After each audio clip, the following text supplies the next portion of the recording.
We're on. We're live. All right. Everybody, welcome aboard. It's December 8th, a Monday. We're here for the only meeting for the Poolesville Town Commissioners for the month of December. Here in our presence are all 5 commissioners as well as town staff, Niles and Wade, as well as John Strong, who we celebrated today. That wasn't really a retirement party, but it was kind of a retirement. It wasn't. No, you're not retired yet. Yeah, okay.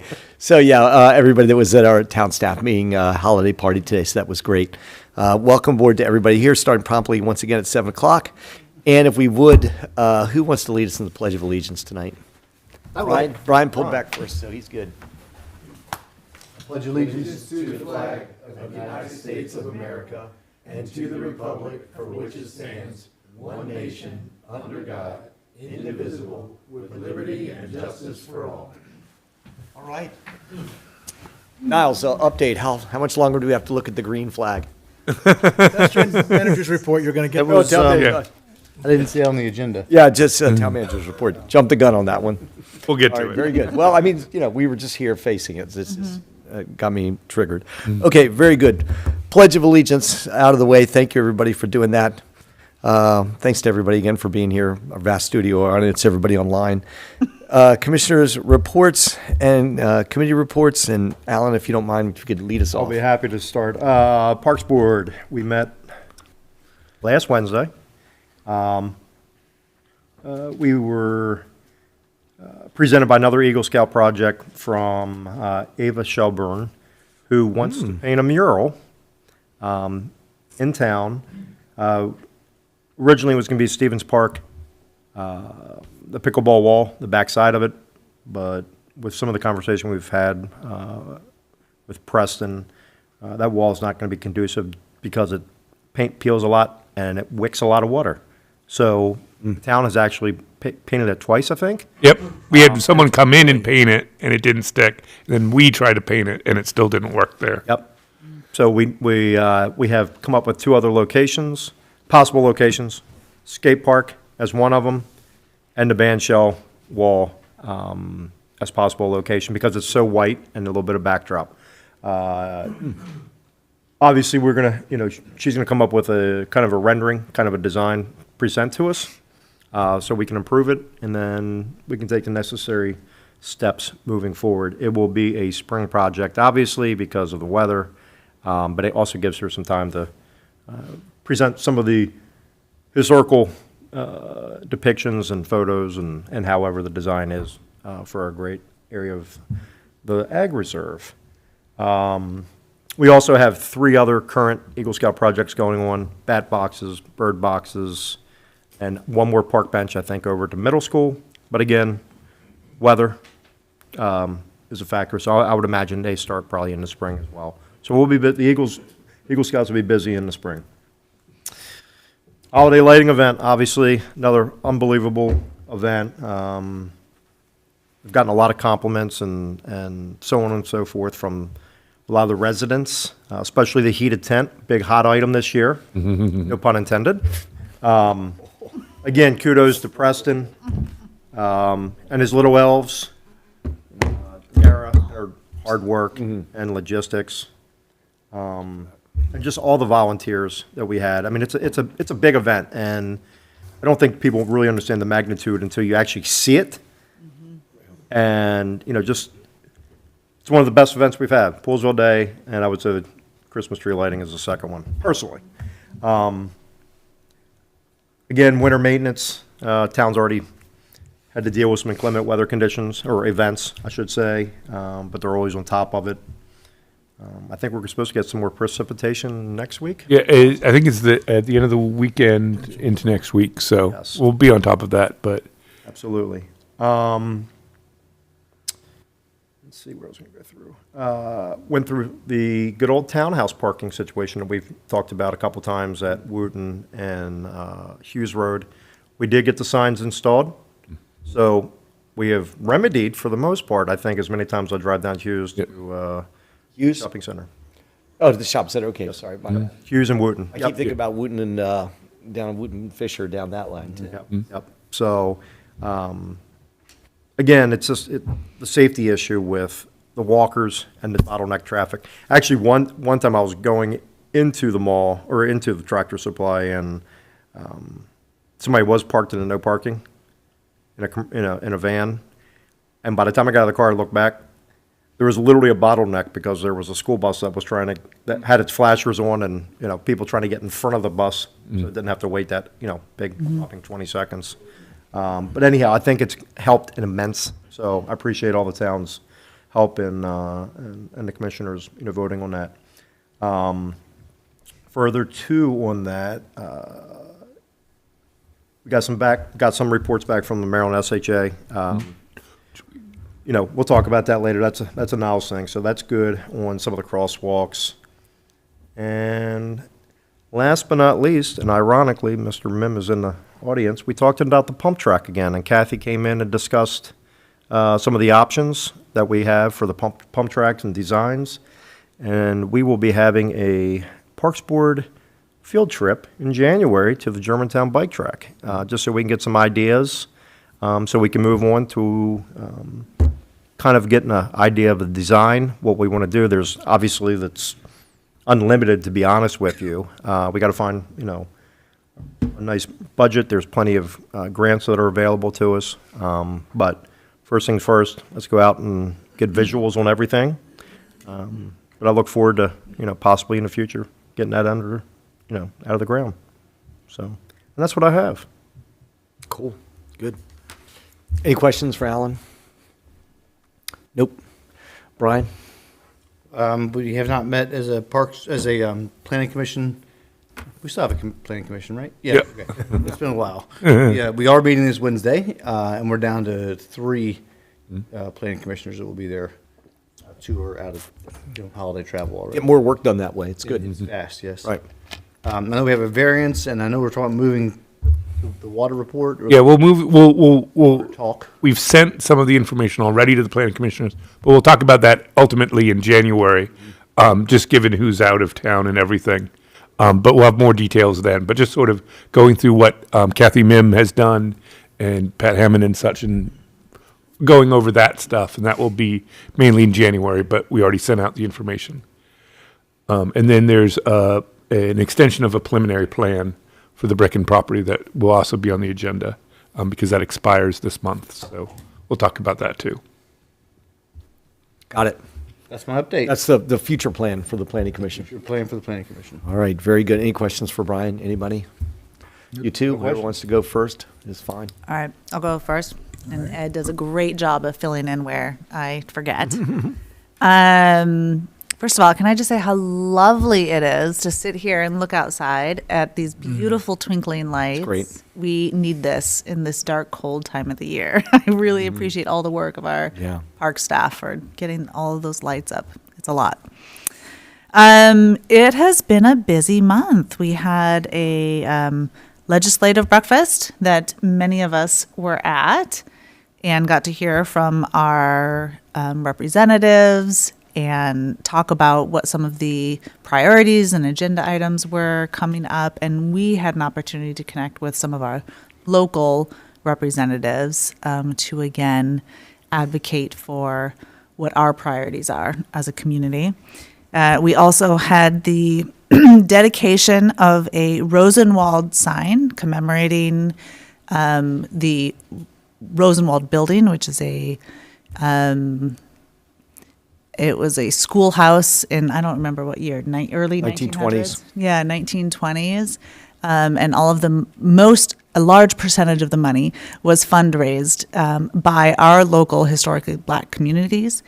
And the county has been using it as a storage facility, like a vehicle storage facility.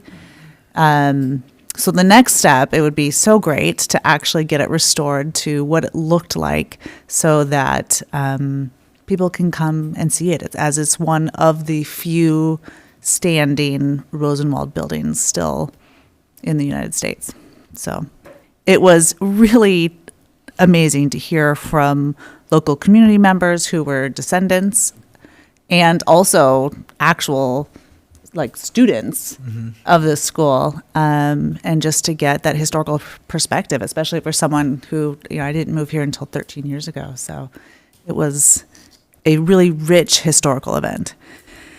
We also had our holiday party, the Fair Access Committee holiday party over at Locals, and again, fantastic opportunity to connect with not only our local representatives and state representatives, but also local leaders in business and farming and nonprofits, and we all have a different points of shared vision that we collaborate on. And it's really nice to see that the more that we create these opportunities for connection, the more opportunities for bridge building, and we find areas where we have shared visions and we can move forward and collaborate on those together. So it was a real success. Coming up, we have our next Fair Access Committee meeting on Thursday. One of the pressing issues that we're going to be discussing is how we commemorate and bring attention to the anniversary of the closing of White's Ferry. That's coming up December 20th. We have been tossing around the idea of doing a video, making a little short movie clip, maybe of like the 3 ghosts, Christmas ghosts from Charles Dickens, visiting our billionaires on either side of the river who are behaving very Grinch-like and not moving forward with the negotiations and reopening the ferry. But I mean, if residents have thoughts about how they want to commemorate it, we have done rallies in the past. We did 2 different rallies. I don't know. Yeah. Anyways, and if any of you have ideas that we can bring to that Thursday meeting, let us know. And then the other thing that we are working on is the CIP budget is coming up January 15th. So we will be organizing a muster email campaign to, again, impress upon our local representatives how important it is that they include funding for the community center and the pool bubble. The community center was in the last CIP, but we would really like to make sure, one, that it stays there, it doesn't get pushed back, and if there's any way to actually move it up so that it's not starting in 2030. That's a really long time to wait for something that should have been built 30 years ago. So, and then just the last thing I wanted to mention was more of just an announcement that that Riverworks has its holiday concert this Wednesday night at 7 p.m. at St. Peter's. There's a children's choir, a children's band, a community sort of mixed children and adults band, and an adults choir as well. So, and it should be good. Good. I'm just about out of ink on my pen, so very good. all in there. Excellent job, though. No, that's fine. Let's fill the front page. Alan used most of it, but then you got, all right, very good. Sorry, Alan. Well, Thank you. Ed, go ahead. Great job, Sarah. Only thing I could add to that is that it's important to recognize for the event with the Jerusalem Rosenwald School was behind the scenes. You think about the work that took place behind the scenes and not just that day, but over the years and looking at with Link and Jim being able to do a lot of the things that people don't get a chance to see that allows the visible to become visible. But it doesn't happen without people working behind the scenes to create the opportunity for it to come to the forefront. So I definitely think that Jim and Link should be commended for the work that they've done so that we could enjoy, that event. Absolutely. Because like I said, if you don't create the platform, there's no platform for someone to stand up on. Yeah. So that's kudos to Jim and Link. And Nice of you. Thank you. No, recognizing what's been done that people don't get a chance to see, I think that's important. Also, when we look at the Fair Access Committee and that what we did last night in terms of the holiday party, and Jim might say it, and it might already been said, and I'll repeat it. listening to folks talk about how much they enjoy being able to come to Poolesville, and it's being able to have people come together. I think Link said this last night, where we all could come together, even if we don't always agree, that we're not disagreeable with each other. We might have differences of philosophy in terms of how things might get done, but we don't have a difference in philosophy in being respectful and courteous and friendly with one another. And I believe that's the type of example that a small town like Poolesville can set for the rest of the country. Moving on to sustainable Poolesville. There's not a lot of things that are new from what I've said last month. The newest thing, Niles, you should get a call from Don Street asking about doing a poll of Yes. folks who might be interested in doing some type of co-op for what do you call it? Doing a co-op for The composting? the composting. Yeah, it slipped my mind. Co-op for composting. So it's, although we've been talking about composting for a long time, whatever you do is important to do it right, but we also want to have folks here in town who are actually interested in doing it, so you can kind of look at what are your options before you move forward. Another thing that some of the members on the Sustainable Poolesville Committee, they attended a screening back on December 3rd of a film called Save the Farm and Save the Future. So I haven't watched it yet. I got a link to it. I'll go back and watch it. I don't know if you guys heard of that, Save the Farm, Save the Future. You watched it, so I'll go back and watch it. I'll send the link to you all. In all your busyness, you find time to watch it. All right. Just in terms of the old business with Sustainable Poolesville, the initiatives continue to move well. The Pick It Up Poolesville, now a lot of thank you to you sending out. I saw you sent one out today. Yep.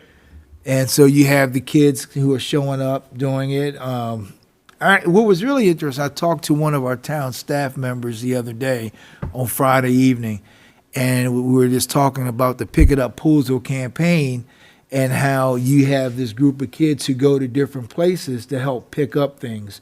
You know, because it's, while our town staff does a great job after events and cleaning it up, but it is really important to get this message out to confront when people are littering, to confront that, you know, this is our town. You just don't go around throwing your beer bottles, your boxes, your trash. And so, because the overwhelming majority of us, we enjoy a beautiful Poolesville, and I think we are in a position to correct folks, especially young people. I mean, you don't put yourself in danger, but if people want to litter, confront them, tell them pick their stuff up. It's okay to tell them to pick their stuff up. Then the last thing is with the batteries. So we're still trying to find some workarounds with dropping the batteries off over at the transfer station. And so one of our members, she went and dropped some batteries off on a Saturday morning, and so she didn't run into any problems. But I know when me and that other person went, we ran into some problems. But we think maybe because it was late, it was getting ready to close, they gave some pushback with trying to drop batteries. So the strategy is drop off a little bit fewer batteries on a Saturday morning when they open, try not to get the pushback. So other than that, last thing, the December meeting will be skipped, most likely. Don, Yes. Don Yep. he let you know already? Yep. And then That we'll, was the email I got, yeah. okay, good. And then the next meeting will be January 28th. Great. All right, that's it. Wow, that's great. Thank you, Ed. One thing I wanted to say, I want to compliment MC Dot for helping us out with that, the whole logistical, getting that sign in. They were very accommodating, very easy to work with, and it just shows you, again, the relationships we have with the town and the county, and it's very welcoming. So kudos to them. Totally agree. Totally agree. They've been wonderful the whole time. And it was a great turnout. I mean, we had, what do you think, 60 people? It was nice. It was packed. Yeah, it's great. It was good. Unbelievable. Yeah. Much needed. So I'm glad to see it all come around. Mine report, you guys, I'm going to make it quick. It's a busy time of year, right? We all know this. We've been busy, but we stay busy pretty much as commissioners the whole time. And I look squarely at our fair access partners as well. Several of us will all cross-pollinate with that as well. So the two groups have really just been we stay busy all year, but this is a crazy time of year. So I'm going to just read off, and this is what we've done in the past month. Are you ready? And we're volunteers, right? Not one paycheck amongst any of us, or a stipend or anything, whatever else the residents might complain about one day. This is what we've done so far. So Howard Lyles football field dedication, a lot of work by Fair Access. Thank you, Lincoln, much deserved. Big time turf field discussions, online, offline, meeting dedicated to it. A lot of blowback from some, I can't call them residents, but people, and a lot of discussion points from that has exposed us, but we're willing to take a stand for it, and that includes advocating through our legislative process. We had our holiday lighting the other night, which was a spectacular event, and thanks to town staff for putting an amazing scenario together for that, and all the commissioners. I have to tell you, getting on stage and throwing that switch and 6-7ing, and that's just one of the best times as far as I'm concerned. What a blast! That was great. So holiday lighting ceremony, Rosenswald School dedication, Montgomery County Legislative breakfast.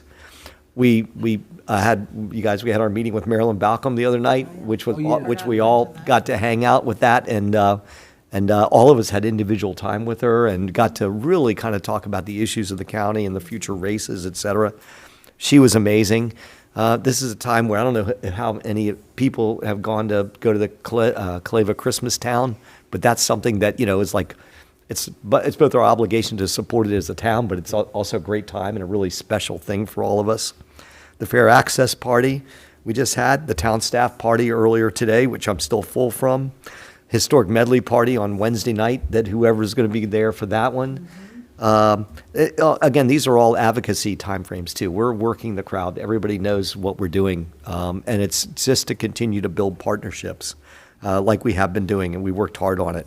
I'm not sure who's on the rural branding meeting with me and Link coming up on Wednesday, but we have a rural branding meeting. We have, of course, the Fred Swick Gym dedication coming up. We just had our Poolesville seniors named Best Senior Organization, Best Senior Programming, Best Senior Center. Felt ironic. Felt weird. Remember, this is the last 3 weeks, Best Senior Center. We do have something planned for White's Ferry, and we're going to keep talking about how that's going to come around. You've heard some of the ideas that we floated about from Sarah, so that's going to be interesting. We're trying to make that as fun as possible, but we can't let an anniversary go unnoticed. And that's going to be an event when it comes down to it. It's going to take some work, but it's going to be an event. Right then, I just named 14 things that these unpaid volunteers have taken care of, plus our Fair Access partners over the last month. A lot of time dedication. So I say to all of you, appreciate it. Town staff is awesome in support across the board. We saw all the guys there today, and we had that today too. yeah, and that was at a great time. But again, and they do a great job, and they get paid for it. And these groups don't get paid for it. We're here for the betterment of Poolesville. So a lot of work that has gone into that. Last but not least, at our Fair Access party last night, everybody saw it, and I tried to make a point of it when you talked about it. Look around the room and see the partners that we've developed and the partnerships that we have. I don't like to talk about where we've come from in terms of previous community boards. But when you look at our board and the natural advocacy that all of us go to like moths towards the light, you can see the fruits of that. And last night was one of them. When Steve Finley from Sugarloaf Citizens Association comes up and says, really, we may not always get along, but we trust you guys, and we want you to trust us. That's something that we've never had with groups like that before. And that's taken hard work, Link's hard work, the Fair Access, all the commissioners getting to know them. You look at what's happened since the last 4 or 5 years, how much WUMCO has grown. And that, WUMCO doesn't survive without county support and, of course, our support. Our seniors, that's just amazing what we've done with our seniors. The Chamber of Commerce, 190 members strong right now. And yes, we need to figure out a way to use them better, and we will to get a better way of using them better. Riverworks, an organization, a restaurant, an organization, the two patrons, the amount of money they've raised, $2 million, and the investment by David and Sandy to transform our downtown zone and do it alongside what we're going to be doing as we destroy Fisher Avenue and rebuild it. over the next couple of years. We've done this over the last month. We've had discussions on all this. It's pretty damn amazing. And all you guys deserve a pat on the back for it. Our fair access partners deserve a pat on the back, as well as Link and Niles, even Bernie's wife taking the hits for us on talking about water. I mean, this is how town government's supposed to work. So I appreciate everybody. We haven't always had a board that's lined up like this before. I've been a part of all of them, and the good, the bad, and the not so good. But this is when you accomplish things. You get a sheet that's like 18 pieces long of things that you're involved with right now, off of the betterment of the town of Poolesville and our residents. So I just wanted to say thanks for all that, and everybody have a good holiday, and try to do a few more things because we have to. But and then after that, get some family time and enjoy yourselves a little bit. So. It sounds like you about to adjourn us. I am. So, with that- does anybody have any other questions? Well, No, let me just add, Jim, also appreciate how much of the representation and speaking that you do on our behalf, because it is not, listen, we make fun of you all the time, and you do put your foot in your mouth, Frequently. but From doing it. but good point. I don't know enough. I don't have enough experience. The experience and the longevity that you have is valuable, and I really appreciate all of your leadership and willing to stand up and Thank speak on you. our behalf. Hear, hear. Thank I you. appreciate that. Thank you very much. And for you especially, I apologize for every single time I put my foot. No, I'm going to leave it at that because I'll get ready to do it again. It's my pleasure. Thank you for that. I appreciate it. I've enjoyed leading this group, and we've got a great year in front of us. So thank you. And I guess at some point you're going to teach Alan and Brian the song that you had, Sarah. We almost had it. We had to almost. sing that song. No, I've got it. I looked it Yeah. up on my phone last night. If I had found the right time to do it, we would have done it last night. So Make yeah, a motion not to ever listen to that song. that song's not dead. And there's another one that excuse Yeah, I have another song planned out for you guys. And So once you're not off the once hook. you work on it, see Commissioner Hobbs over there. He'll help you. How to Oh, I'm make it sure. better. Well, you have the Grill Team theme song. Here's the song. You guys didn't even hear the holiday version, though. That I want to hear too. Okay. I'll send it to you. All right, Yeah. good. Yeah, I want to hear that. Just That's one great. one quick announcement. Yeah. Because I know a lot of us will be busy on Wednesday. I think some folks are going to go to the Historic Medley And- event. You have the River concert. Yeah, Riverworks Wednesday's gonna be a busy night. concert. Then also, say one more time, you got planning meeting. Well, we also we were invited to the high school has their talent show. As Oh, well. are you guys That's judging Wednesday that? Also. Oh, my So I'll goodness. go represent us there. I'll Thank go you, get a Ed. ticket. What and time Thank is you. that? I think it's like 6 o'clock or 8 o'clock. It's It's 6. yeah. I didn't say 6, 7. No. I know, that was intentional. You're gonna avoid that Yeah. combination. Well, I believe it's at 6 o'clock. Oof, But too many go over there. events going So on. we spread it out. Thanks, Ed. That's something else. That's great. So that's Wednesday night too. Yep. Whew. Okay, I think I'm just going to be doing the historic medley and then over to Riverworks. That's where I'll be. Those Yep. are going to be my two. So, Brian, you Me don't too, have to. so You're not I appreciate obligated. you going No, I'll to do that the as historic medley to come here. Okay, good. Yeah, that's good. December 10th. And I also wanted to, I meant to say this as well, here we have all these cultural groups in town, and the Garden Children's Ballet had their performances this past weekend. And I heard they were spectacular. So that's just another great aspect of living in Poolesville. So thank you to them for that. Well, and last one, I lied. This is Sure. the last one. I noticed that the new restaurant opened up. Oh, yes. Oh, yeah. Right? I didn't get to try it today, but today was their soft launch. Right. So they, And I heard they sold out by early. Oh, really? afternoon. Yeah, they weren't able to stay open all day because they sold out. so Tom Kettler said that we're supposed to be doing potentially ribbon cutting this Friday for whoever can make it, and he'll spread the details around as soon as he sets. I have earmarked it. It's 11 o'clock, I think. Yeah. All right. Yeah, so if you can make it, great. That'd be fun. Yeah, that's great. Yeah, I'm glad they had a hot start on that. That's good. Way to go. Way to go, Thai restaurant. And about time. I asked Maggie if I've done like the UNO for them. She's like, months ago. I feel like, I'm going to date myself. You guys watch MASH when Radar used to just have Henry Blake sign things, and he just signed them. And they're like, you signed that 3 weeks ago. I was like, oh, okay. That sounds good. That's about what that was. Auto pen. Yeah. No, we don't. Don't get that started. Don't get that started. All right, very good, guys. Thank you, everybody, for your commentary, the backup commentary, the further commentary. It was all good. Public comment, we have one person signed up for commentary. There's anybody online? I don't see the TV on, so that's a definite no. And it's Bernie, come on up and introduce yourself, as well as you guys know that Bernie circulated something via email. Absolutely. I read that. Hope you had a chance to check it out. And then I'm glad you're banging the drum on this. We've had these meetings and gone on site, and there's only one way to get things done around here, so. So I'm here to talk about safe, convenient roads and reliable electricity. And I'm not talking about the town roads, because you all do an excellent job in everybody, the maintenance department, and also the commissioners, in making sure that we're well funded, and our town roads are always in excellent condition. I'm also not here to disparage those on the Rustic Roads Committee and the Montgomery County Department of Transportation who might disagree with me. I mean, these are good people too. We just have different opinions, and I think some of them at least, not the farm members, but the other members of the Rustic Roads Committee, have a narrower focus. Whereas I think that you all represent the public at large, the public interest at large, and have the ability, to influence, some of these county organizations.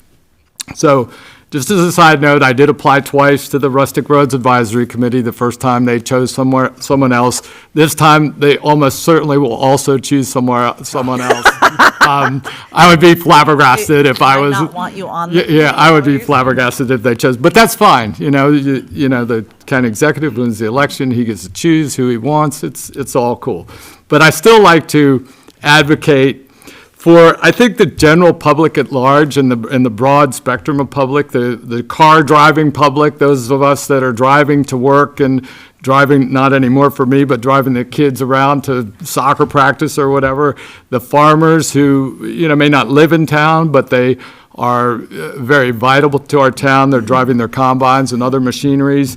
And, included in that is like the equestrian centers that are taking horses around in trailers.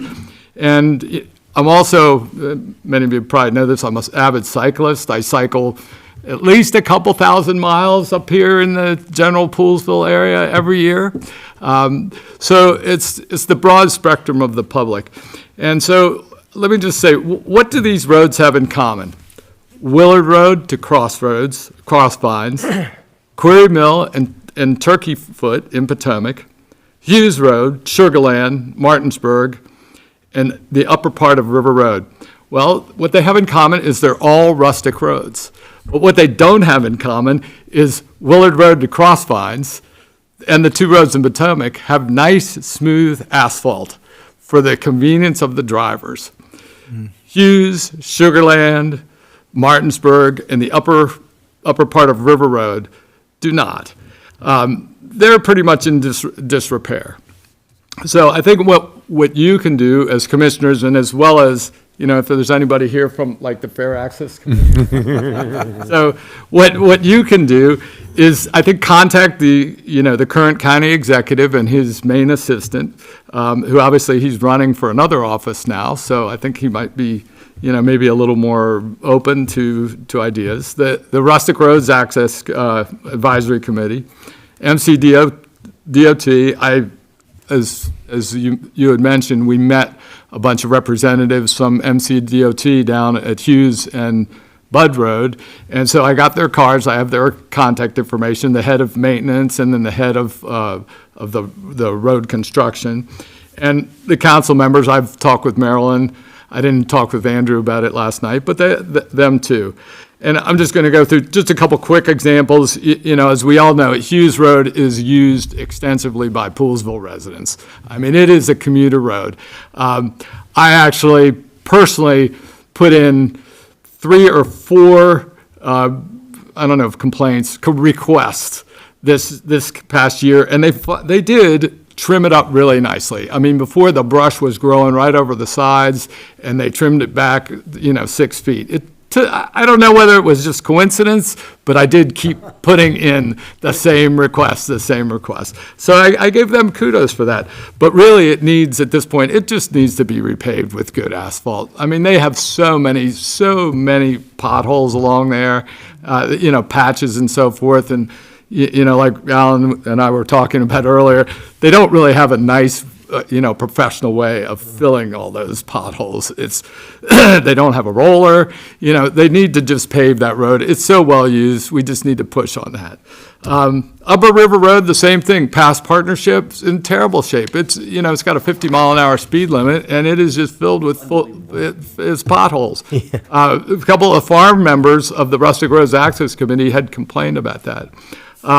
Martinsburg and Sugarland Roads, a little bit further out from Poolesville, but again, fair access, certainly within your realm. The farmers complain about both. The concrete center is now considered historic. That's not going to be changed. It's very expensive to repair. It should be repaired. Part of it has already been asphalted over, but they're not going to change that. But what they did in contradicting the guidelines from the rustic roads legislation is they replaced the side, this was summer of 2024, they replaced the sides, which were asphalt. It was horrible asphalt, it degraded, but they just put tar and chip over top of it.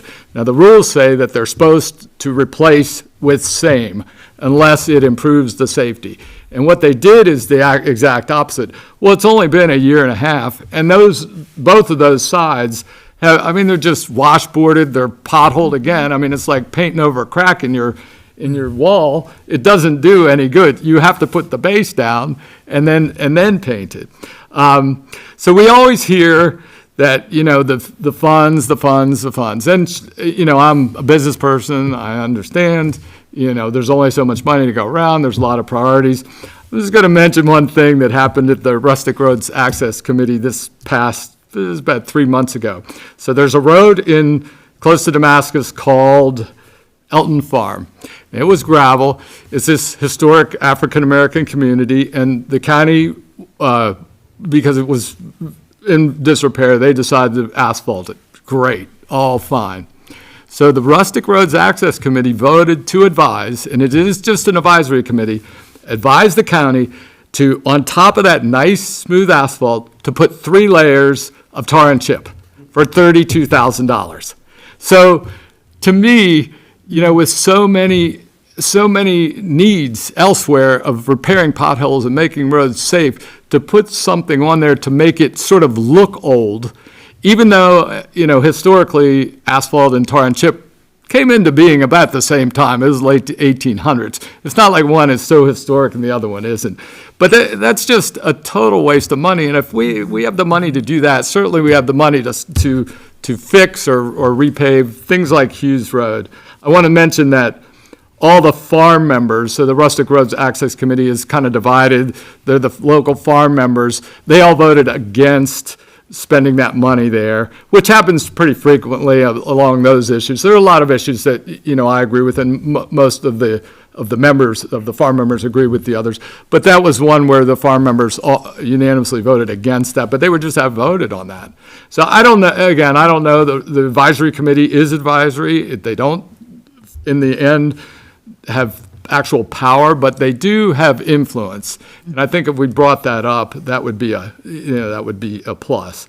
And again, it's not a matter of, oh, geez, you spent, this extra money on these pencils or this other stuff in these other items. This is from the same bucket of funds. This is the maintenance of the roads. So if we have that kind of money, certainly we have the money to repair or replace Hughes Road. So the other thing is that, I don't know, who here likes to lose their electricity when it snows? Nobody, I don't think really anybody. So here, you may or may not have noticed in the Upper County that Potomac Edison is doing a lot of trimming. So like along West Hunter, along Route 28, along Whites Ferry Road, through our farm on Elmer School Road, they cut a 40-foot swath through on the, in their right of way to clear the electric lines, which was perfectly fine with me because I want my neighbors to have electricity. The Rustic Roads Access Committee voted to send a letter to Potomac Edison complaining about this pruning. And, there are members of this committee that are not from this area, and I'm thinking, there where you I'm live. wondering, like, are they not Pardon? they're not the actual residents who would be impacted by these decisions? Not all of them. Yeah. Some are, some aren't. But I think it's pretty much unanimous that most people, we want to have electricity when it snows, when it's windy. We don't want our electric to go out. And, in my mind, as it goes through, I'm going to say about our property on Elmer School. I mean, they cut a 40 or 50-foot swath through the property around the electric lines. And these aren't just the electric lines that go to our house. It continues through the rest. I don't want my neighbors not to have electricity. So they send somebody by and they give a little flyer and then they come by the power company and ask up there, prune whatever you want. Cut down whichever trees you want. I don't want my neighbor to be there without electricity when it's windy or when it's snowing. And so that's something that I think you all could also have influence on, because obviously Poolesville we don't generate our own electricity here.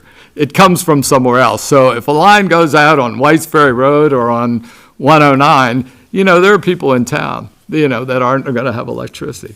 So, in conclusion, I just think that you all have the ability to influence, maybe gently influence both the County Department of Transportation and Potomac Edison to, be more reasonable and to look out for the interests of the general public rather than kind of people who have a more narrower focus. And again, I'm not saying they're bad people, they're, and so forth. I just say I have a little bit of a disagreement with them on these particular issues. So I sent you all an email. I went through the whole Rustic Roads, the whole legislation. I picked out a bunch of points with the pages and so forth. And, really it is supposed to be that, safety, convenience, that sort of stuff is supposed to be the priority, but it's not always that way. Correct. I have to say. Bernie, so who do you recommend that we should advocate to? That's a really good question. I will send out, I think that you should advocate to the county executive and his assistant, Dale. I think our county council members that we know. I think even the two people from the Montgomery County Department of Transportation that met us. Danny King was one of them, and I forget the Yeah, Danny King, and I have the name of the other one and the email address and so forth for that. And then I think for the, and to the Rustic Roads Advisory Committee, I mean, I have the contact there. I listen in on a lot of the meetings and so forth. They're open to the public too. And obviously for the electricity, I think Potomac Edison should know that, there are different opinions here and that, we like to have, electricity when it's snowing, So I will send out a whole list. It's whatever, 5, 6 people, 6, 7 people that you might be able to contact, Jim. Thank you so much for doing so much research, both like on the ground in terms of like detailing observations and also research into the legislation that rules the Rustic Roads Committee. I think this very much sounds like a Fair Access Committee topic in that our Leans that way. residents, our rural community, absolutely deserves to have safe, accessible roads and reliable electricity. Before I propose that we discuss this at our meeting on Thursday, I just would want to hear all of your thoughts on if this feels like something that And I've had falls some, within our, jurisdiction as Fair Access Committee. No, I think it's probably both, only because we do have residents to use those roads. And that's probably, and we're also elected a body to elected body. So I think that has some oomph to it. I'm not sure Potomac Edison's going to open up a letter from Fair Access, but they may open it up from the town of Poolesville. Okay. But I like them, no, I do want, my personal opinion is that, yes, you should go to the Fair Access Committee and talk about a way to do it, and then maybe Link and I can put together two different letters that are kind of accomplishing the same goals, too. Yeah. Yeah. I think that's a great. Link's probably already got it AI'd out already. No, Link doesn't need AI. He is. He is the AI. He is AI. What are you talking about? I'm just trying to cover for my own AI that I just did, so. No, I mean, Sarah, you're right, but it's definitely should be probably something official from the town of Poolesville, too. But anyway, other guys, other comments? Well, I think in addition, Bernie, I appreciate everything that you've done. I support what you're saying. And I think about as Poolesville continues to build out this art district and we begin to look at roads that come into Poolesville, as I know I use Hughes Road in my commute on a regular basis. And so you're going to have more and more people who will use these roads. And I'm just thinking folks coming off of River Road, coming up to Hughes to get down here is just another pathway. And when you have a traffic accident or a jam in one area, how do you divert? You go and you take That's the Hughes only other Road, option. River Road. And I'm thinking that as we continue to build out here, and even when you have folks who come over to Caleva, that's another route that folks take. Yeah. And so while you want to preserve the historic use of the road, the reality is that folks will get on and look for maps and say, hey, it's not going to say this is a rustic road. It's going to say turn here. And folks will just turn. And so I think there's a safety issue. I think there's also an economic development implication as well to make sure we have roads if we want people to come and visit the town.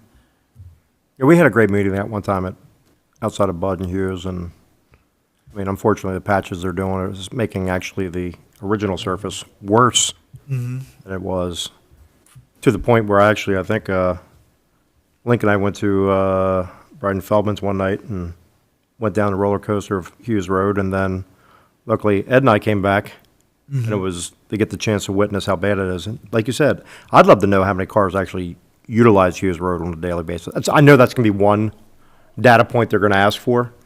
So, but it's, I avoid it because Right. of its condition. yep, I would use it. right. So, but I've had some conversation with Danny actually at the Rosenwald celebration, just to follow up with him. And I've spoken with Marilyn a couple times, but Cool, thank you. I'm definitely supportive of it. I mean, again, we pay a lot of taxes out here, and we should have what we invest in, so. Have safe rustic roads. Right.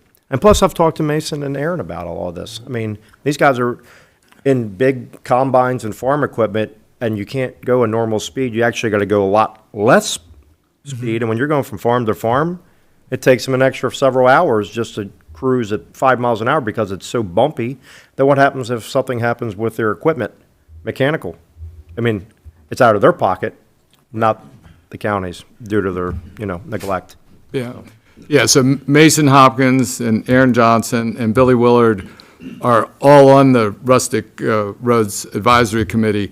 They're frequently outvoted on stuff like this. There's a lot of things that they all agree, and what happens a lot of times is somebody will be developing a property and they will want suggestions as to what to do along the road. And, I think that there's general agreement as to what to do there. But something like this, there's generally the local farmers are voting one way, and the others who have maybe, pardon me? The non-farmers. Yeah, they're the ones with not bad people. I'm not saying that.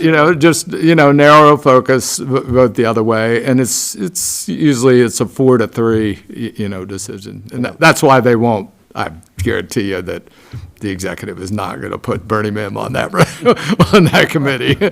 So, But I had talked. Everyone will. Yeah, I did talk to Aaron not long ago, but I'd like to see a priority of roads for them that, in order to get repaired first, like Hughes and then Martinsburg. I just don't know. So yeah. collectively, you guys can come up with the priority of list. Well, I think, in talking with the members on the committee, the farm members, I mean, those are the roads that we came up with, or I should say they came up with, or well, I guess I was part of the discussion, but I'm not on the committee. So yeah, Aaron brought up certainly River Road Extended. Hughes was like first on everybody's list. And then it was River Road Extended, and then Mason had talked about Martinsburg, 'cause that's a little, and then Aaron had talked about Sugarland. But they were pretty much all in agreement as those were those four were like top on our list, and we should advocate for those four and then see what happens after that. Absolutely. More from you guys? Brian? Good. The only thing I wanted to add to it was a few other items. Is there any opportunity to change the committee makeup, and is it worth us, in your opinion, Bernie, to lobby the county executive, both the current one or the new one, towards tilting the direction of that committee? That's a really good question. So I don't think the current one is going to change. So there on that committee, there are 3 farmers. They have to be professional farmers. There is one person that is appointed by the agricultural producers. So there essentially are 4 farmers. The fourth one lives in Damascus. So there are 4 farmers. The rest are basically whoever the county exec puts on there. So How many members in total? there are 9. You would say that. Yeah, there are 9. Yeah, not 6, 7. I didn't say that either. Okay, so there are 9. So it's usually on a lot of things it's a 5-4. It's a 5-4 vote, and the farmers vote on the things like this. The farmers vote one way, the other. We need to flip the switch on that somehow. Yeah, so maybe if there's another county executive. Local residents on that committee, than none. Well, so I think it's important to talk to all the county executive candidates and tell them that, Yes. look, we're going to be looking for a change. Yeah, I noted that as one of our questions. Ed and I were just talking about that for the upcoming debates for the. Oh, great. executive. Yeah, Oh, that's a really good idea. because we've got to flip the switch on that and have that be, I mean, we're not denying people representation. It's just a matter of, we've got to see people that have safety and a little more balance on that, so. Yeah, that's a really good question. Okay, so we'll probably hold off because we already know it's kind of a lost cause with Mark, but, We'll see, because there is one, there's one committee spot that's sort of open, although it's been open since the first of the year and they haven't changed it. why is that? Do we know? You do know, you don't want to say. No, they won't really say. They just say it takes a while. Is that something, I mean, we talk to Elrich on a regular basis, that's something we can talk to him about? I'm sure. We've already, as a committee, been trying to It's worth the conversation. advocate for Yeah. more up-county Yeah. residents, Yeah, representing representation. us on these. Yeah, on something like that, I think it's really important. Yeah, Yeah. absolutely. So, anecdotally, it's, working in the field all weekend, every weekend. I run across tons of people that I'm like, so, hey, like, depends on where I am, what house I'm at in Poolesville. I'll be like, so, how'd you guys get here? Yeah, more times than not, I can tell you, especially on that side of town over there, they're like, oh, man, GPS sent us up the worst road ever. Yeah. To get here, and is that what our commute is going to look like? I'm like, well, how'd you come up? And almost invariably, it's River or Hughes. Yeah. And they're like, okay, listen. So, and if you plug, and I've done it. I did it myself just to see what it was. I plugged into Waze. All I did was turn one direction or the other out of the house that I was going to, and it switched me to River or Hughes or partnership or just 28, depending on where I was. So it took it's like a 0.2 of a mile swing puts these people on River or Hughes, and it's bad. They don't want to come here because of it. Right. Like, is that what my commute's going to look like? Right. So anyway, that's just anecdotally where we'll just run into it constantly until they do something better about it. The other is, do you think, Bernie, that it's I know you guys have probably played this card already. Is there an equity play for us on this? Because essentially keeping these roads in terrible condition is, I think, an affront to our historic black communities, and I think it's also an affront to our farming community. 100%. And I think that, we've had some discussions about the ag reserve itself, and sometimes it's without not so delicately saying, white privilege is what's kind of created it and also made this, tried to keep the ag reserve from development, which in turn harms potentially the residents. And so I'm wondering if this is something that is an extension of that, where we get this good group of well-meaning people, but in fact, they don't really see how this is affecting. Harmed. Yeah, So as far as that goes, you all probably know, I'm sure you know, the county executive and the people up there much better than I do. So I don't know the answer to that. Let me just put. I think it's it probably sounds, something we it have to certainly mention. sounds reasonable though, Jim. Well, I think it's something we have to mention, because I think it leads to historic underrepresentation, which is what's put us in a spot on a number of different fronts. And to me, this feels like one of them. So, okay, well, I'll see if there's a way to work that in and make. No, I think that's a good. Probably very never good even point. been discussed. Yeah, I mean, But how there's- many of these There are multiple rustic equity issues. roads Yeah. are roads that connect predominantly our historically black communities or our farmers? Yeah. Well, farmers a lot. Yeah, I yeah. think it's important to remember, though, that it's not rustic roads that are bad, it's the bad surface The condition of rustic of, roads. Yes. Rustic roads, the concept of rustic neglect. roads themselves The isn't neglect what's of hurting these them. rural roads. Yeah. It's just that they're not upkeeping them. Yeah. And the reason they're not upkeeping them is because people feel that a smooth surface increases speed, which would promote more traffic, which would bring more people into an area that people don't want them to be. It But- sounds like gatekeeping. Yeah. Yeah, and again, I always say, these aren't private roads. It's not a wilderness right. area. We're not talking about, making a freeway or widening or, anything like that. Safe, usable, and accessible. Yes. Yeah, usable and accessible. That's right, Sarah. And the other thing about the rustic roads is it's the stormwater part of it, where if they don't clean out the ditches, Flooding. you got the flooding issues. So, I mean, there's so many different pieces of criteria that we just have to be very thorough in our request and make sure that we bring the best arguments possible. But I'm also, I don't think we'll win an argument against rustic roads. It's just got to be the safety of the yeah, road. based Right, based exactly. on their No. specific, No, and we're not trying to eliminate rustic roads. Not at all. Not at all. We're just trying to. following make- their master plan, they're, Maintained better. Yeah, the ones that are used a lot should be maintained better. Yeah, based and on their own report of how many miles I mean, it's thorough. If you go in through the rustic roads, master plan or whatever you want to call it, it's impressive. They've done their research, but again, we got to use the research that they've done and add ours to it. So, to make a valid argument. I love the, without, I'm sure no county council members or the county executive doesn't listen to our meetings, but I love that, that the Crossvines Road, which is what I'll call it, was, that was some fresh pavement that got put down. Yes. And also too, to sell. Residents noticed. There Oh, was they lots totally- of social Oh, media. they totally commentary noticed. about that. They totally they noticed. know. And also too, the bad part of West Willard, that's our part, is in contrast to that as Yeah. well. So Oh, yeah. we get that. The other one is how the county celebrated the closing of White's Ferry by doing a hell of a job on White's Ferry Road all the way from the ferry to here. That was Yeah. that was really it makes me think that like some people named Hoeing put in a special request on that road and got somebody. Shut me up. Somebody with some real pull somehow got that one done. So, but anyway, that's you can say your $32,000 example. I take your $32,000 and raise it tenfold for what they did on White's Ferry Road all the way up. Yeah.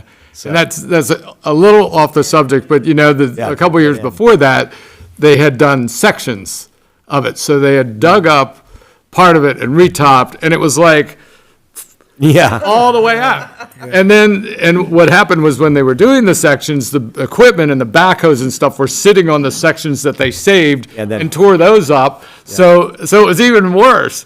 And so then afterwards, they had to come back through and repave the whole thing. And I just wonder how much money they spent on the first part, taking out sections, rather than just doing the whole thing at once. Yeah.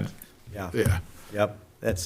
We can't, again, we talk to the guys, they feel like they have their hands tied behind their back. Oh, my goodness. Both equipment, funding, et cetera. So, Right. It's our $70 local, million a year budget, I think. yeah, some shamefully low budget for what they do. So, and the equipment that they had was like woefully inefficient for it. So, what did they said? They only had a hand roller. Is that what it was? Tamper. A hand, They had a tamper. yeah. And a vibroplate. And tamper? Yeah, and a vibroplate. Yeah, well, they would use the back of the bucket for the, Bucket, the from the back of backhoe the to tamp it, so they weren't actually rolling it with a real roller like an asphalt company. They Or like- literally do not have one roller that do the. So it sounds like there's some Shameful. advocacy to help untie the knots that become the excuses. Yeah. The members, Yeah, I've yeah. known for a long time though, and they do live out here. Dick Toms, you know Dick. He's Yeah. been on the committee for a long time. Yeah. Barbara Hoover. And they live- Now, actually, so Dick Toms hasn't been on the committee for all that long a time. Well, I mean, I known him for a long time. Yeah, oh, He lives out here okay, for a long yeah, time. He's yeah, lived out forever. yeah. So, Yeah, and Barbara Is that a Hoover lives in direction we Potomac. move in to support Yeah, this? yeah. she lives in North. I got enough notes that I think I'll. Yeah, you guys yeah, can sort of, yeah, yeah. See an outline, and I'll work with Link on something to make sure that. We don't need to do anything official. No, Okay. no, just something that contrasts it, and then you guys can get a feel for what we write, and we'll take it from there. Good. All right, very good. Thank you, Bernie, for Okay, that. Thanks for that 3-minute Very good. testimony, Bern. Yeah. Thank you.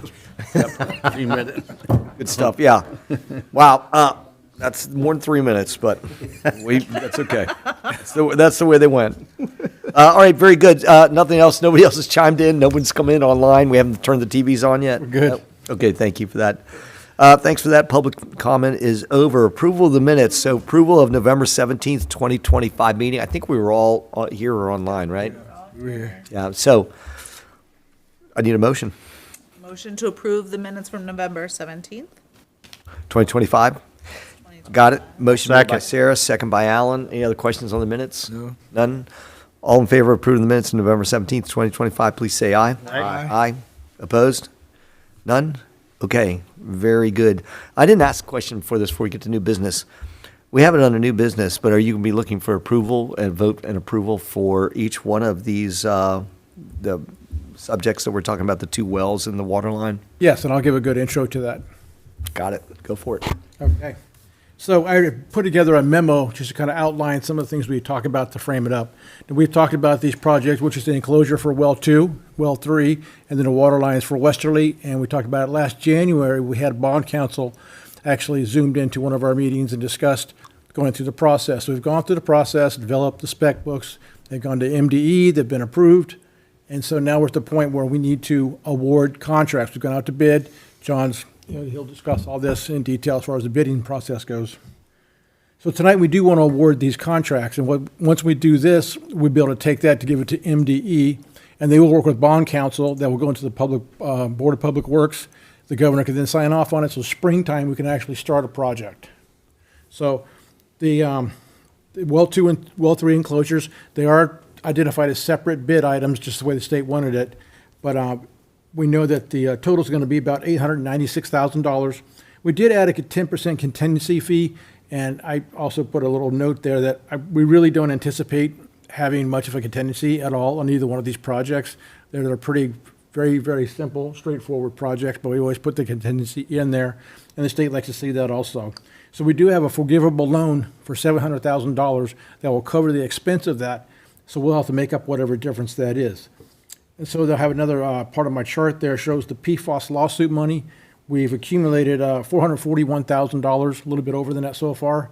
So that's restricted just for the PFAS type projects, and so we can use a couple $100,000 of that if we need to supplement that loan to fund that total project. I didn't see the 10% on well 2. The contingency, it's in, well, it's on the well 3 document. It's all, not- so it's all. Yeah, on the memo, I have it combined. Numbers, I'm going to the numbers, I'm not reading words. Well, there's numbers in there. All right. Good point. So, yeah, I mean, total contract award is for $797,000 and a $79,000 Correct. 10% contingency. So then we take, okay, you good, Brian? Find it. No, but I believe you. We are going to do all these individually, but if you could, want to just keep explaining them in bulk, that's fine. Sure. So then the Westerly water line replacement thing, a little bit different of a setup here because we went out to bid doing the whole subdivision, but we had them unit price it. So it came in, the lower bidder was a little over $6 million, $6.7 million. And the loan we're going to have is going to be for $2.8 million. So we've got to supplement it to the unit price and, get as much money, as much unit pricing and linear footage and pipes that we can on the ground, but we're not going to hit that 6 million price. So the motion for that would be to approve it up to, unit pricing up to the 6 million, and that'll satisfy what the state needs to go to bond council and move forward with our loan. If that makes sense, you guys. Does make sense, but somebody here is going to have to structure that motion, so be prepared and ask questions so you can know we do it the right way. When you have, when I look at the well number 2 document, Okay? Come on, Johnny. and it has the 443,000 number, and then the engineering and administration for 44,000, and the total 10,000? Is the total just on the wrong line? It's supposed to be total. It is. Yes. So if you go to my memo, I summarized it. It's much easier to, Sorry, that's why I couldn't see it. I was reading a different document. yes. Yeah, so I kind of combined it together to make it more simple. Your Memo. Yeah, it's It's part of in the, the email that he It was an sent. email, yeah. Ah, it's not on the agenda. it's not on the agenda. Got it. Yeah, Memorandum. yeah, it's just oddly lined up, that's all. Ah, got it. Okay, this is more clear.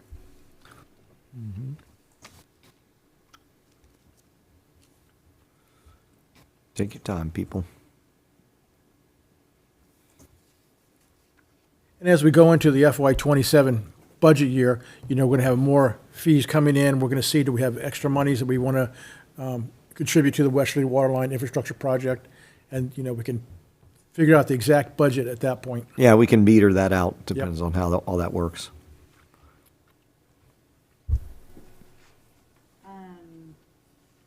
So in the Westerly water line, at the end, says a recommendation from John as town engineer.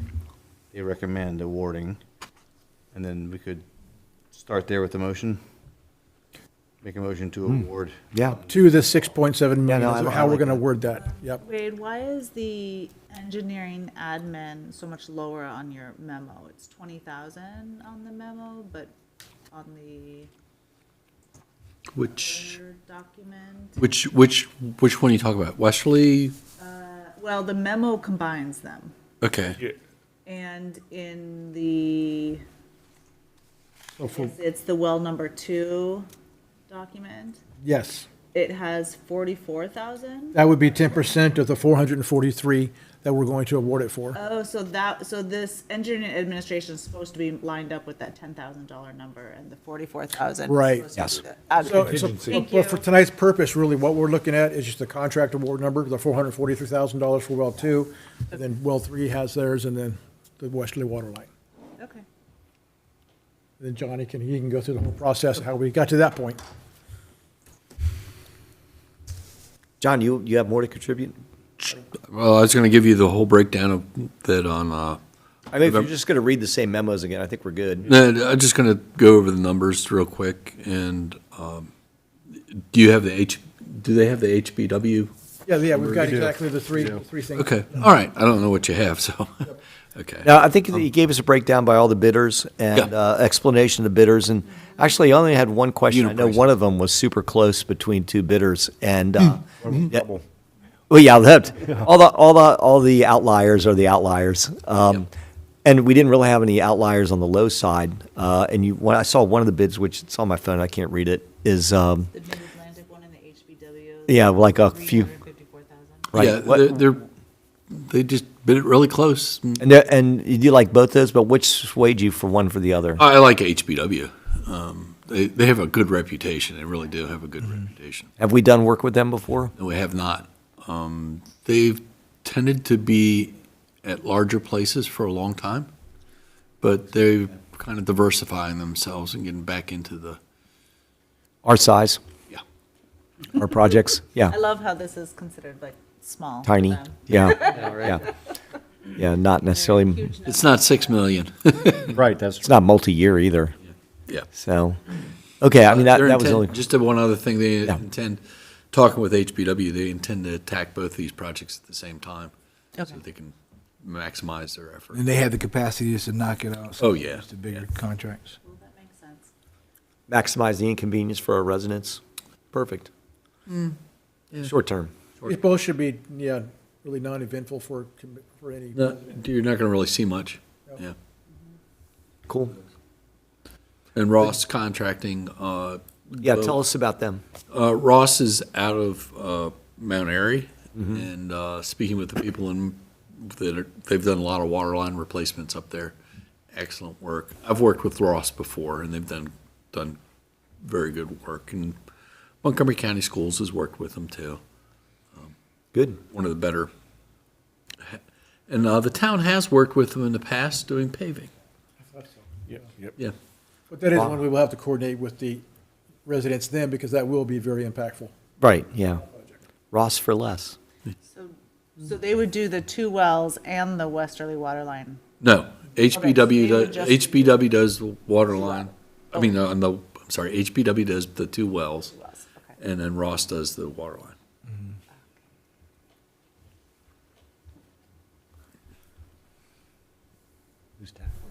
I'll make a motion. Yeah. So you guys, sorry, I don't want to interrupt Brian. Is there any other questions on it before Brian gets on a roll here?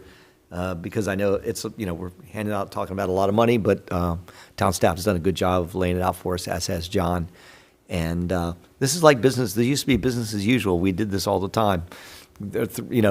Contract big money out there and have big things take place, and this is pretty big, so appreciate all the work on it. One final question, just to make sure I understand. So for the westerly water line replacement, I can see that the initial funding is for about half of what the contract. So we just have a limit in case there's contingency things. Right, because we had to bid the whole project per MDE. They came out, well, we had them unit prices, so, and everybody understands that we're not going to fulfill that total obligation of the Okay. 6.7 million. Yep, 6, 7, yep. Oh, sorry. I didn't even think about that. Jeez. But yeah, does everybody understand the concept of the unit pricing, that the way it's been developed? It's We essentially. had broken it down once, we started going through the whole process. We had outlined exactly what was our priority streets we're gonna do, working right down what mains we would take Phasing. care of, so. We already had it in mind that this was going to occur. Can actually someone just say what you mean by per unit basis? Unit What pricing? type of unit are we talking about? It's a linear, well, in this case, What, it's a linear foot or foot of pipe. It's It's hard to read on the sheet. lateral connections. In other words, where you're going to be tying into the line, the number of valves, number of hydrants. So we kind of developed up a phasing plan so that if you do phase 1, it's only going to be, I'm throwing out a number here, $100,000 worth of work. And if you do phase 2, that's another 100,000, and so forth and so on, so that we have the amount of asphalt that we can pick areas that don't have to be paved as much, or we can pick up areas where there's not as many houses that have to be connected, or as many valves. So we phased it so that a segment would be done that we know we have problems in, that we want to attack first, and we'll work from there. So it's not necessarily by, just to make sure we're clear, it's not necessarily by, a unit is by the foot, right? A unit is by a section that can be accomplished for a certain price. Yeah, there's more than just one thing in that unit. Right, Yeah, because it's linear one foot, place might have valves, and- 3 fire hydrants and might have, deeper and more disturbance, et Okay, cetera. So you just So- divided it up into different units and have like a whole price for that? The whole westerly subdivision Yeah, is encompassed in the 6 million plus. and it's broken price. down. Then we have the ability to break it down by the unit price of materials that are going into a phase. So it may be a phase that's more difficult, that they're having problems with, that they want to get first. And it's a mixed bag of, You'll- that's yeah, exactly. You'll know we're gonna have this many feet of pipe and this many elbows and connections and. That's exactly. Number of houses, all that. Costs, so we'll be able to calculate it out. Thank you. Anything else, anybody? Nope, understood. You want to take a stab at? All right, I'm gonna start with the rest of the water line replacement. make a recommendation.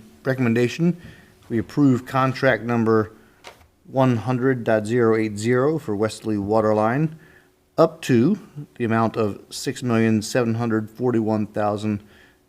$6,741,221. Awarding to who? Doesn't say. Ross Cotton. Ross Contracting. He said I didn't need that, I just needed the number. Now that, I just filled in the last blank for you, so. Thank you. Awarded to Ross Contracting. So we have a motion made by Brian to make that, to make the recommended award to Ross Contracting. Do we have a second? I'll second this motion. Second by Ed. Any other questions? All those in favor of the motion, please say aye. Aye. Opposed? None? Great. Next. I'll make a recommendation for well 2, to award the contract number 100.076, well house number 2, PFA building to HBW Properties, thanks for putting that in there, Incorporated, in the sum of $443,480. Great. That's a good one.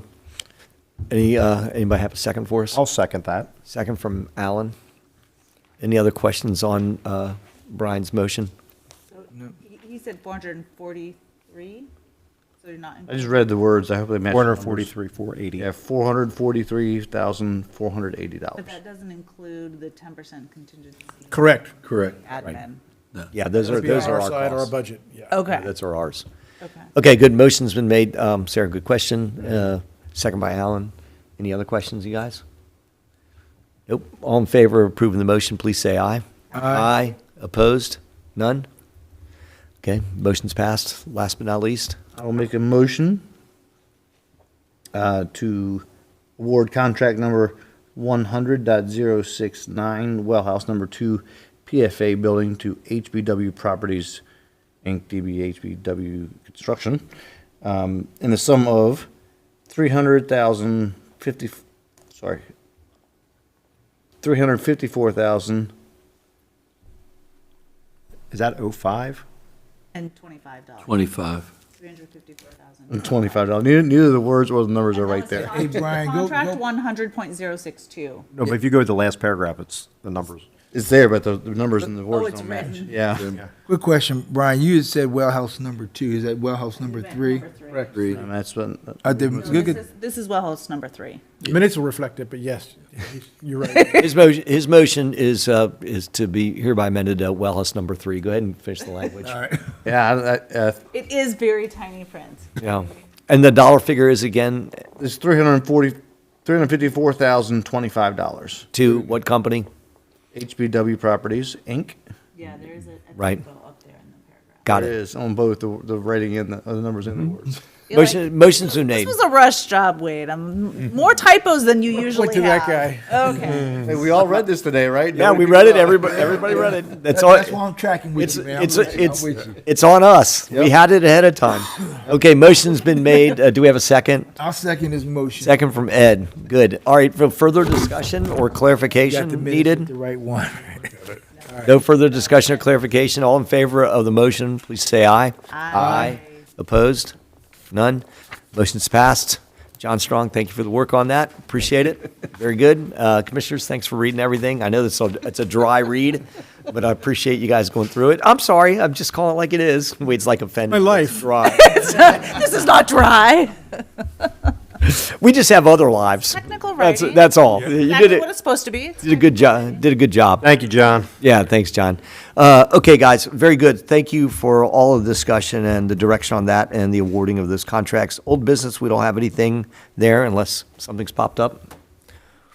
Nope. Can't Okay. wait to hear about our town manager's report. Town manager's report, yes. Go ahead. Let's, Have anything? that's it. Oh, hang on. Oh, I got to raise. You know, we talked about tree planting for a long time. It didn't happen yet. I mean, he took the trees out and they prepped everything, but he's been so busy, Preston and his guys doing all those Christmas lights. They will start this week and next week and get the trees planted, so. We sent out, Planted where? Which one? in the right of way. In the right of ways, all around town, there's different places that, Yeah. had, died. So where things have come out, we put new things in. Yeah. That'll start tomorrow. And I've sent out a notice in the email that went out tonight, Are so. we still dealing with the red oak issue, or is that kind of stabilized? That's pretty much stabilized now, Yeah.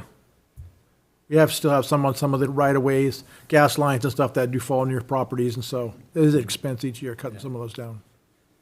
Guys did a hell of a job on the Christmas lights. Yeah, That's looks okay. good. Tell them we said thanks, and then the trees can wait. Thank you. Tell me what your flag? Yep, so the flag redesign committee yes, met the flag. earlier today, and so Go ahead. Jim there? So, Very exciting.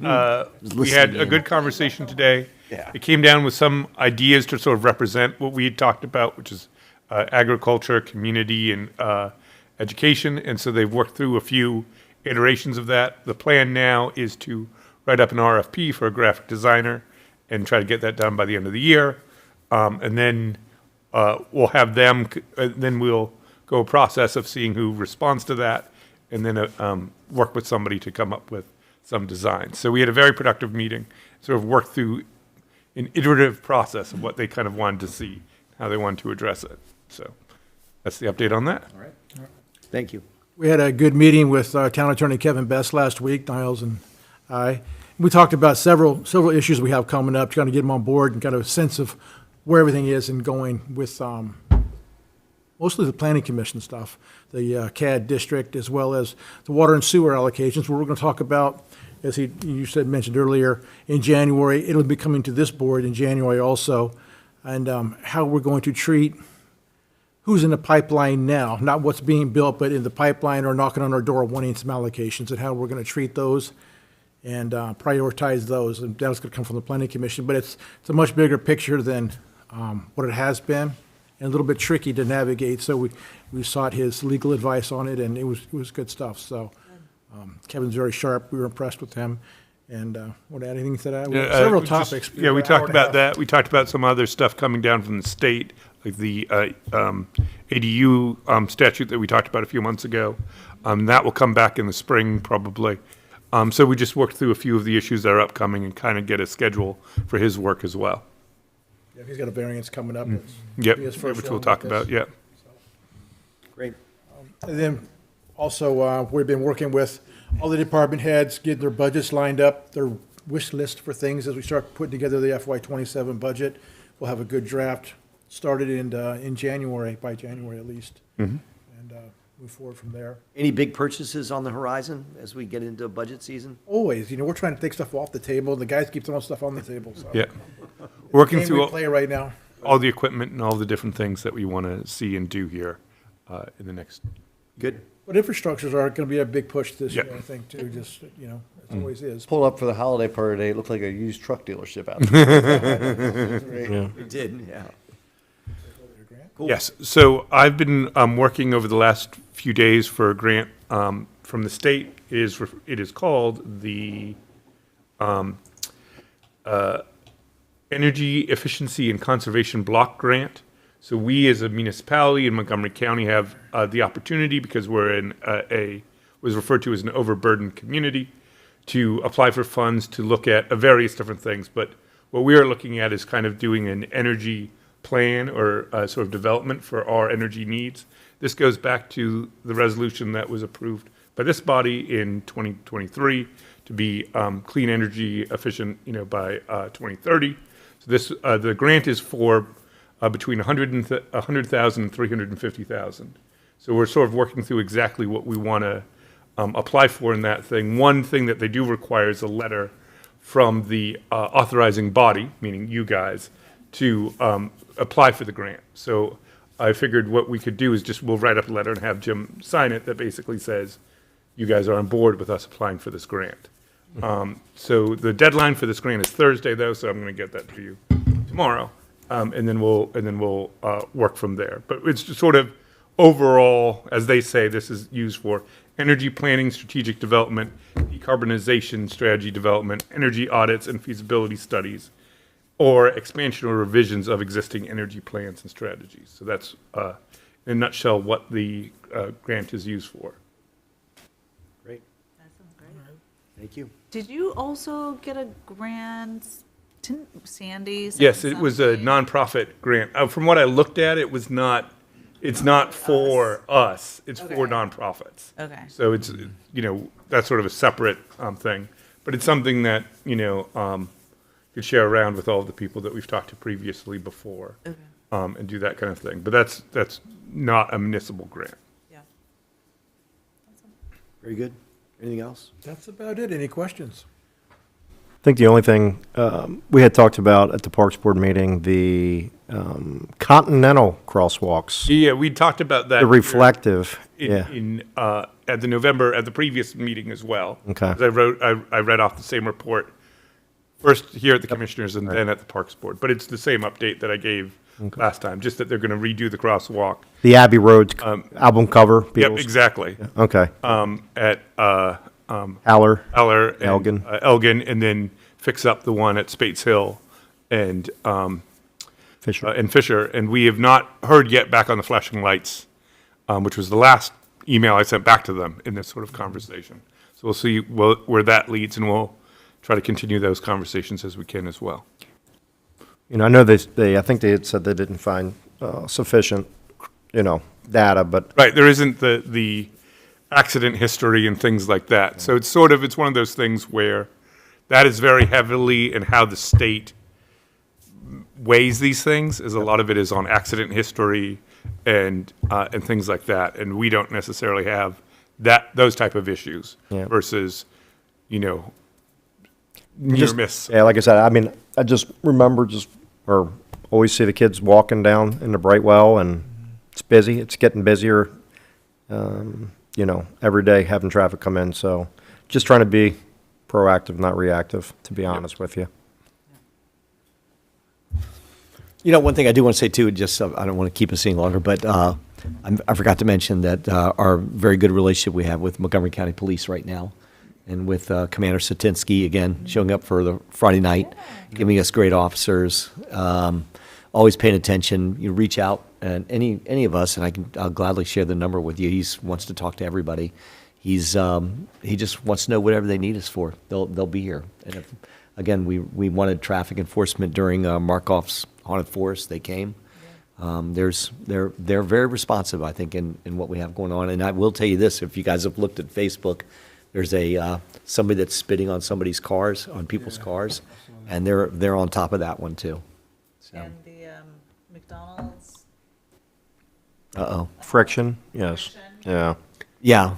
I mean, they're trying to pay more attention to it as best they can. It's a weird. I've had That conversations. continues to resurface on Facebook. What is Yeah, that? I've had a conversation with the police about that as well, separately. But we can talk. It's It's just unruly, maybe underage drinking youth being rude, and At McDonald's. yeah, McDonald's. Look at the parking lot or? With adults and children. in McDonald's. McDonald's. Yeah. Yes. It's that one. That it's also I don't think they build McDonald's anymore like they built ours, where they have that one alleyway on the way to the bathrooms, Yeah. where they really don't have any supervision visibility, yeah. besides They kinda camera. hang out there. Yeah, it's a tough spot for supervision from.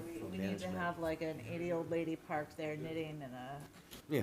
rocking chair or Right, something. put them into that get spot. those I don't know if that'll be boys in enough. line. No, it might be one of those bodybuilders that dress up like a, They're out there. And to piggyback on a positive thing with the MCPD, I am going to be joining a couple local MCPD officers on Wednesday at 11 a.m. at Tractor Supply as they come through with their Santa ride, pick up the toy donations so they can take them downtown, or take them down county. So it'll be quick. They have like 14 stops that day, so. Couldn't be happier with the coverage and the relationship, and Did that's. they get some something good we're proud of. pictures? I saw they had some drones on Friday night. I haven't seen anything. I was texting him earlier today, and I didn't mention it, so I could ask him. We appreciate. He said it. Sorry. Go ahead, no. Just the way they were here for Markoff's, and they weren't trying to trap people from running the stop sign. They were trying to prevent people from running the stop sign. Yeah, they're present. Yeah, Yeah. visible. Right, I visible. mean- Nice. Yeah, Yeah. appreciate that approach. All right, guys. Anything else? We're done. Anything? Studio audience, new members, anything? You can watch it all on YouTube. We still on? Yeah, we're still on. Really entertaining. All right. Need a motion. a motion that we adjourn. Second. A second? Second from Alan. All in favor of adjournment, please say aye. Aye. We are adjourned. Thanks, everybody. Thank you. So, Hang on. Yep, we're off. Okay. so here, if you look here. There was a, Saw that. wait, what was hitting the red oaks? You're doing a great job. No, not the red oaks, it was the emerald ash borer. The pin oaks, right? Ash, the ash borers, we lost a lot. I had a pin oak when the other got taken down. We had a red oak issue. At Red Woods, it was a,